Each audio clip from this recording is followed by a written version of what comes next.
the headlines for this hour on VTV News. Vietnam strengthened economic diplomacy's efforts.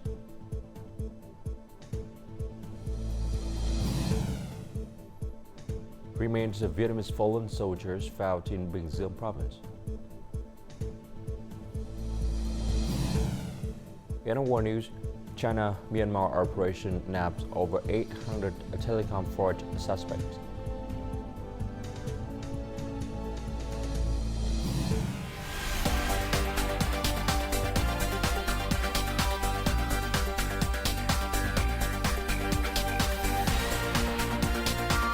Broadcasting from Hanoi, the capital of Vietnam. VTV News starts right now. Hello, it's 8 a.m. local time in Hanoi, and you're watching VTV News. Prime Minister Phie on April 2nd chaired a hybrid conference with Vietnamese representative agencies abroad and provinces and cities nationwide to discuss enhancing economic diplomacy and its role in Vietnam development in 2024 and beyond. This is the 6th conference on economic diplomacy he has chaired during the past 18 months. More to follow. Addressing the event, Prime Minister Phie highlighted investment, export and consumption as three traditional growth engines, alongside emerging sectors such as green economy, digital economy, circular and sharing economies. He suggested several contents for discussion, focusing on how to navigate the current economic situation, including staying informed about the global and regional situation. Notably, market access and attracting resources for new economic fields in green technology, energy transition, high-tech agriculture, tourism, and labor have always been on the agenda of high-level exchanges with big partners in Northeast Asia, Europe, North America, and potential partners in South Asia, East Europe, Middle East, Africa, and Latin America. The mobilization of resources of overseas Vietnamese has also been promoted. The Prime Minister emphasized the three together spirit with partners and subjects, which is listening and understanding together, sharing vision and action, working together, winning together, and developing together. At the same time, he emphasized three focus in implementing economic diplomacy work. The first focus is to promote the country's position and strength, boosting exports and attracting FDI. The second focus is to promote the strength of the nation, economic diplomacy, culture, people-to-people exchanges, and tourism. The third focus is to promote the creativity, dynamism, and intelligence of Vietnamese people and maximize the effectiveness of science and technology and innovation in the current situation. Despite the global economic downturn, Vietnam attracted nearly $36.6 billion in FDI, up 32.1%, with some $23.2 billion disbursed, the highest level ever recorded. In a pivotal segment of the lawmaking session, the National Assembly Standing Committees reviewed and provided feedback on the draft amended law on the management and use of weapons, explosive materials, and support tools. The revised law will introduce several new aspects, including the reductions and simplifications of documents and records required for administrative procedures involving weapons, explosive precursors, and recovery support tools.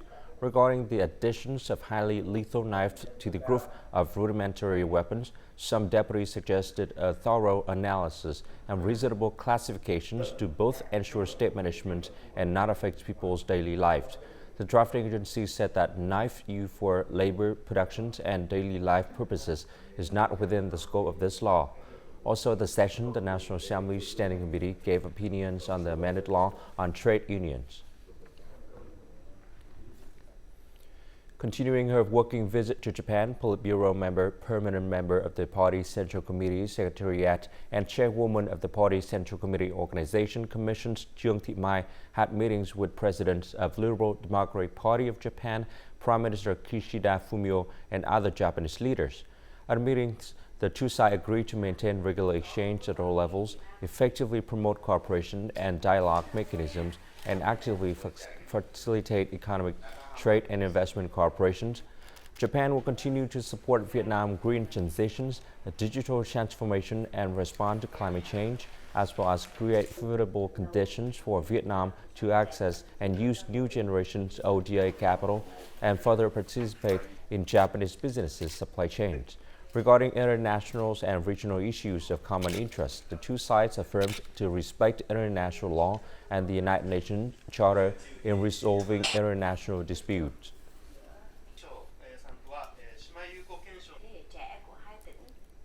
Anti-corruption activity have seen significant improvements as they moved from a score of 6.71 in 2022 to 6.77 point in 2023. This is the part of notable information released by the Provincial Governance and Public Administration Performance Index, PARPI, in Hanoi. PARPI is a set of indicators that reflect the feelings, experiences, opinions, and expectations of the Vietnamese people about the effectiveness of the state implementations of policies and laws. Thừa Thiên Huế province has the highest PARPI index score of 46.04 points. More to follow. Among the 8 public service activities measured, corruption has decreased in 5 activities. Issues like officials using public funds for their own purposes, parents bribing teachers, patients bribing doctors are showing a decreasing trend.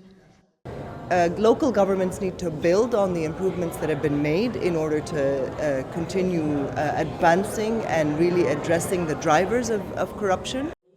However, the index of openness and transparency in decision-making of local governments tends to decrease. Up to 23 provinces and cities had a significant decrease in the index of openness and transparency. The way of communicating and disseminating knowledge is not yet effective, so the level of openness and transparency is still low. The survey also shows 3 issues that people think need to be addressed this year: poverty reduction, employment, and economic growth. The provincial level of administration is really important. It touches people's lives in a very real way. And this is one tool they have to try and improve the delivery of services.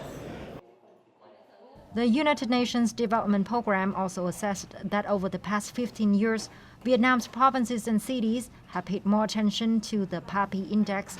Overall indicators have improved year by year, but the room for further reform is still large.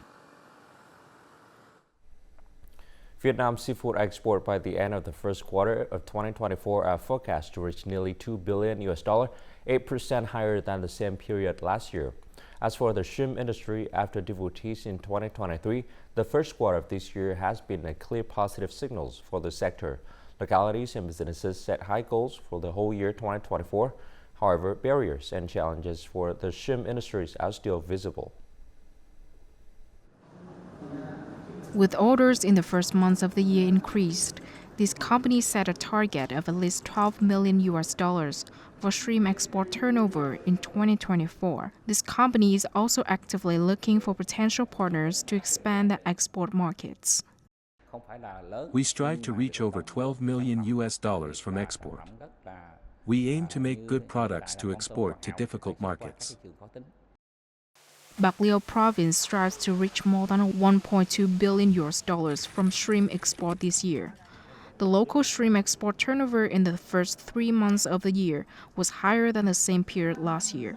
The country's shrimp export turnover in the first quarter is estimated to reach more than $620 million.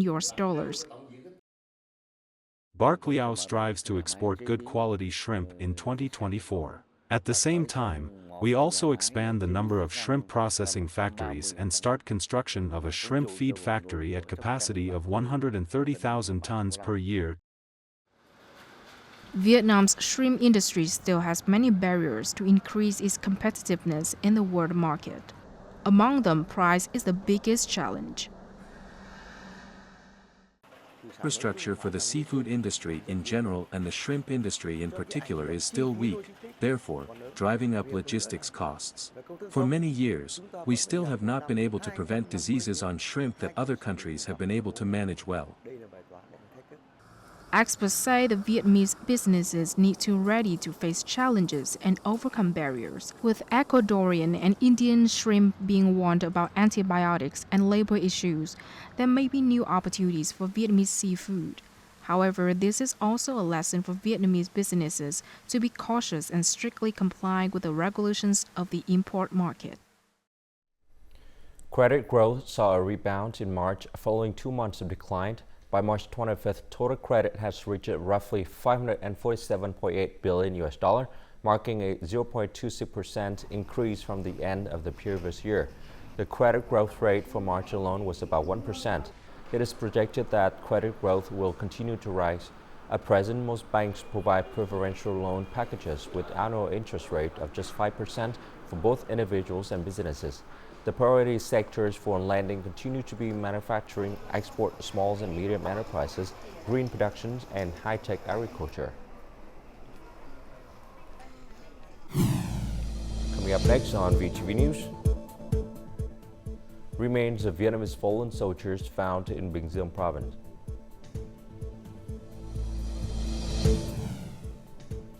And Deban province make efforts in poverty reduction.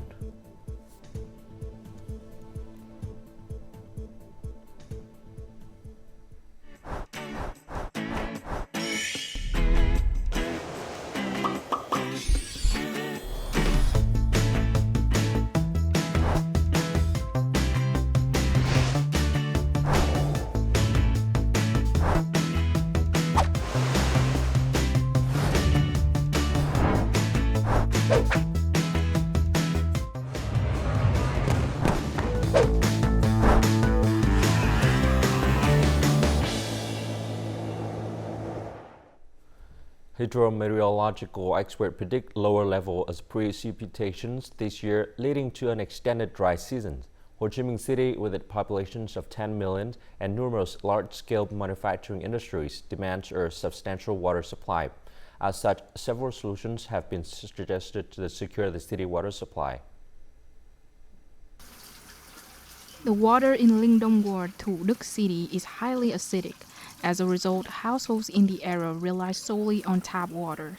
Despite recent temporary water supply interruptions, local families have not been significantly impacted and continue to have water for their daily activities.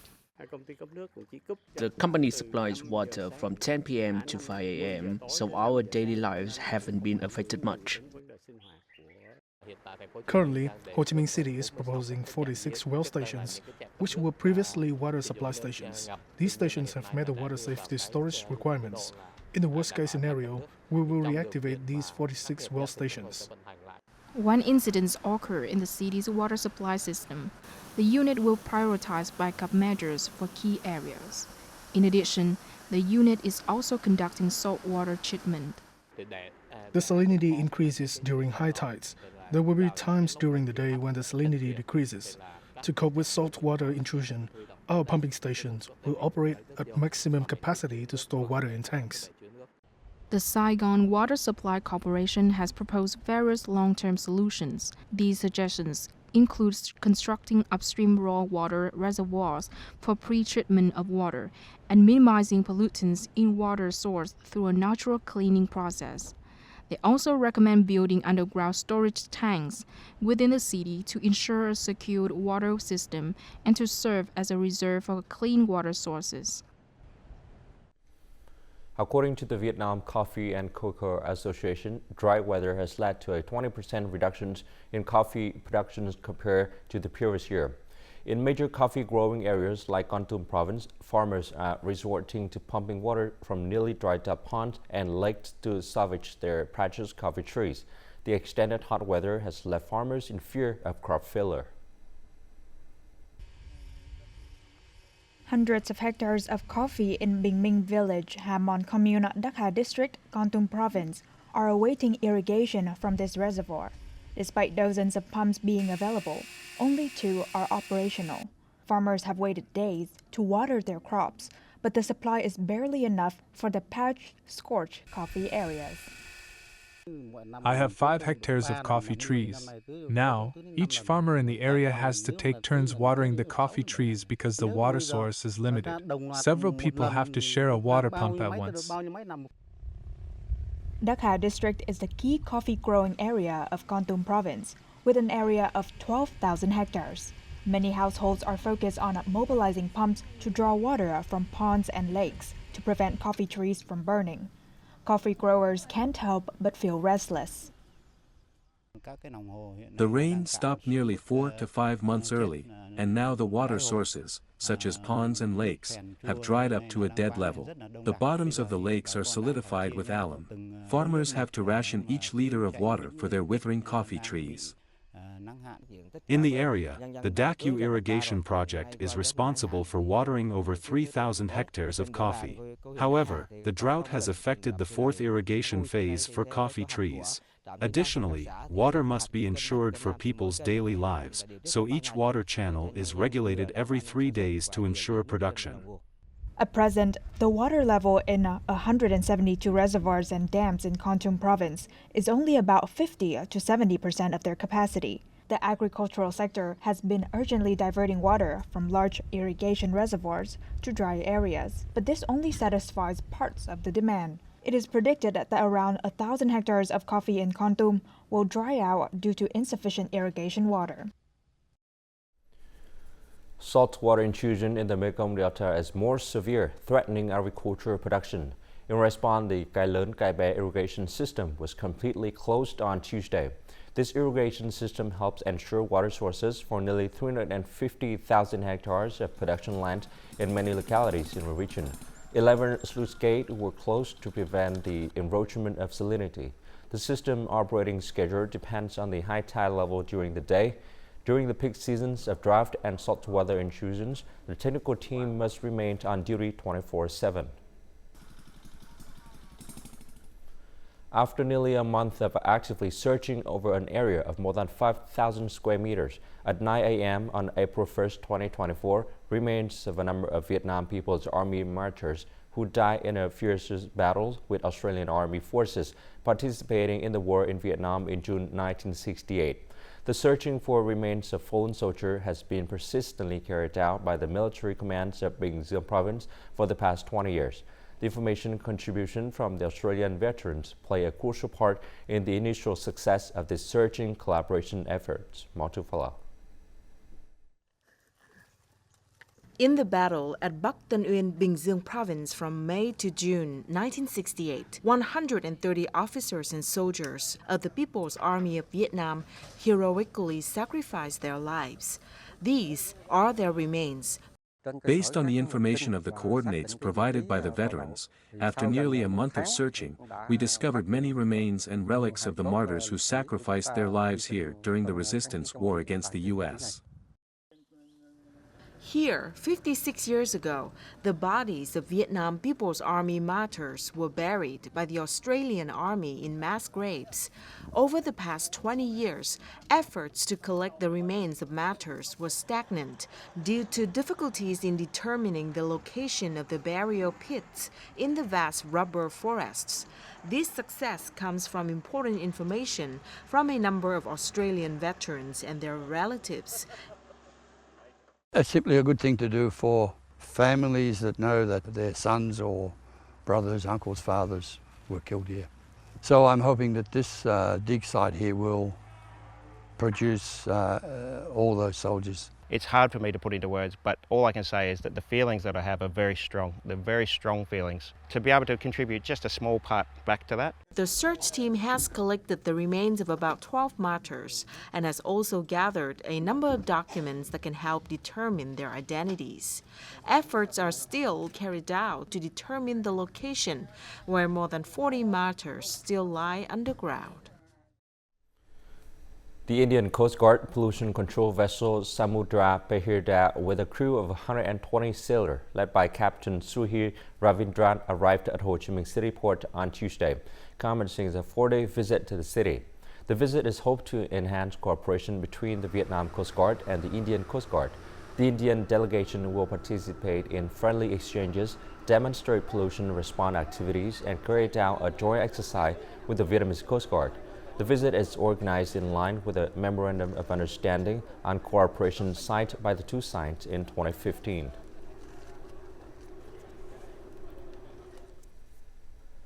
Điện Biên Poor District received full infrastructures and socio-economic development support funded by central resources and national programs. The drive aims to lift two districts off the country list of impoverished areas in the next year, thanks to effective grassroots government initiative. More to follow. Coffee and macadamia trees stretch from Tăng Quai Pass to Mueang Ang Valley, the first quarters of the Điện Biên Phuc campaign. This industrial crop has lifted thousands of households out of poverty, providing confidence and stable income for years. This family in Tat He, the poorest village of Ang Nưa commune, switched from growing corn to coffee. In just over 2 years, they escaped poverty. The whole village followed them to grow coffee. This year, more than half of Tat He villages will no longer be poor households. I believe our village will escape poverty in the future thanks to the coffee tree. Our lives are changing. Everyone has switched to growing coffee instead of corn and rice. All households have received guidance and support in creating livelihoods to reduce poverty in both short-term and long-term.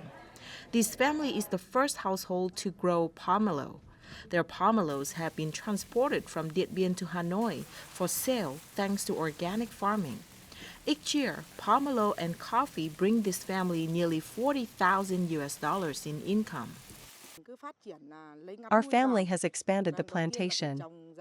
Each year, we plant an additional 1 hectare. We focus on converting plant and livestock varieties and implementing social policy credits so poor districts can access capital sources to help households have stable incomes. Điện Biên province has allocated budget to 119 projects on sustainable poverty reduction, focusing on Mueang Ang and Tuần Giáo districts to help them escape poverty by 2025. Coming up next in our world news, China-Myanmar operation nabbed over 800 telecom fraud suspects.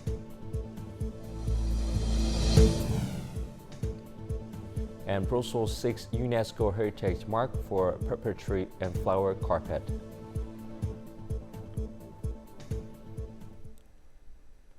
A total of 807 people suspected of cross-border telecom fraud was recently captured thanks to a joint international crackdown launched by police from China and Myanmar.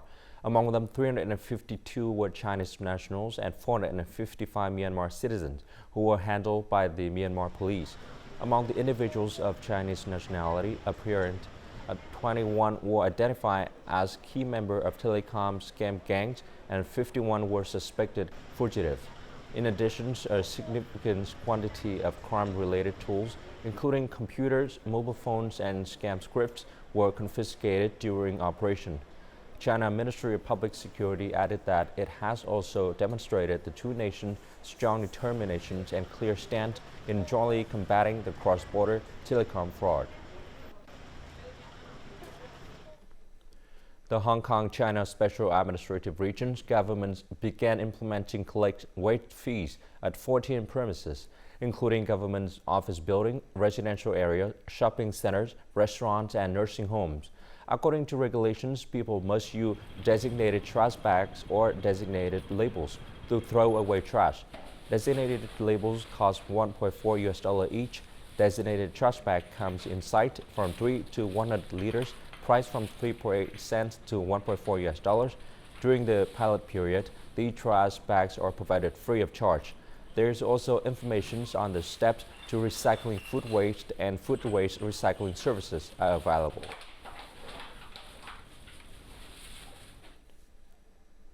A person who worked on a dairy farm and had direct contact with dairy cattle tested positive for avian flu in Texas late last week, according to the U.S. Centers for Disease Control and Prevention. The Texas Department of State Health Services said that the individual's only symptom is eye inflammation, infections of the conjunctiva, the tissue surrounding the eye. According to the Texas Health Agencies, the CDC said this is the first case of H5N1 flu in a person linked to a dairy cattle and the second case in a person in the U.S. The virus doesn't kill the cattle, but milk production is lowered and animal feeding is reduced. Owners of implicated herd have been told to destroy milk produced by infected cattle, though if milk from infected animals made its way into the food chain, pasteurization could kill the virus, the CDC statement said. The Brussels capital region will apply to UNESCO requesting recognitions for the city puppet theater and the flower carpet on the Grand Palais as World Heritage Site. Brussels hopes to protect and promote its historical cultural traditions through recognitions by UNESCO. Brussels is looking to protect two of its historical traditions, rod puppetry and a 1,680 square meter flower carpet rolled out every second year in front of the Belgian capital City Hall, by granting them the UNESCO Intangible Cultural Heritage status. Brussels submitted 2 applications to get recognized as UNESCO Intangible Cultural Heritage. And one dossier is about the rod puppet theater, Theater Zone, and another one is about the flower carpet on the Grand Place. Following the filings, UNESCO designations might follow in December 2025. We are now in the last Brussels rod puppet theater. It's not always been from father to son, you know, you got to be crazy enough to do it. I think if the rod puppet get on the UNESCO list, it will not depend from one family. The rod puppetry tradition originates from traveling carnival theaters in the Renaissance and was widely popular during the 19th century. Just a stone's throw away is the city's fabled historic main square, or Grand Place, the setting for the Biennale flower carpet tradition that attracts some 200,000 spectators each time. Brussels laid its first flower carpet, a scented display that tracks its origins to Mediterranean countries in the 14th century, some 50 years ago. The next one is due in August, with around 500,000 begonias or dahlias for the design. And now, as usual, let's continue with the weather forecast.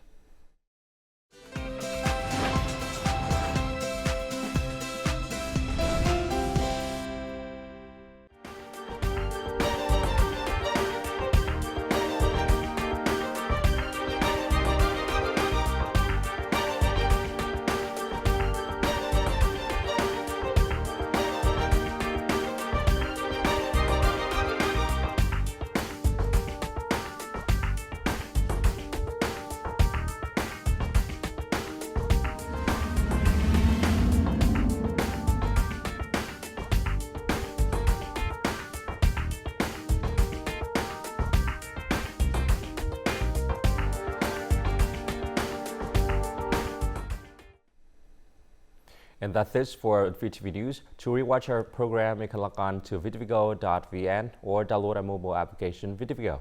Thanks for watching and goodbye for now.